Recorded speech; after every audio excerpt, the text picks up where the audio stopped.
How about them Jets? Getting into football in my gay 50s. I wanted to be into sports when I was a kid, but I never got picked. I didn't make the cut with the football team, so I had to play soccer, the sport for losers at my private school in 5th grade. Full disclosure, I was kicked out for starting a fire. They said I was trying to burn the school down. I said I was just making a point. It gave me the opportunity to kick people, but it branded me too. All the failures played soccer there. Even in Little League, where you'd think every boy trying out would have a place on the team, I never made it. Then there was my dad watching football on weekends. I had to pick a favorite team for appearance's sake, so I picked the Vikings. I was 10 years old. I'd had little plastic Viking figures to play with when I was a child, and they always seemed brutally cool to me. They took no prisoners, killing anyone who got in their way.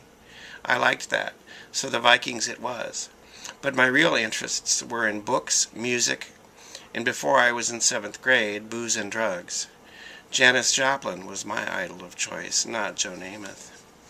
So here I am all these years later watching Green Bay playing Arizona and grooving on it. Last Sunday I was sick, so I spent all day in bed watching 3 football games. I'd never in my life had any inclination to watch this sport before.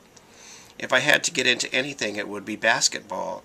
I like fast motion, lots of points, plus they used to wear real shorts before the prison hip-hop influence. Baseball was like watching paint dry, and football always seemed like a bunch of Neanderthals slamming heads and pumping their fists in the air when they weren't doing bizarre dances after a touchdown. Suddenly, I'm enjoying it. The Jets taking down the Bengals last week was really fabulous. And then again yesterday in Cincinnati.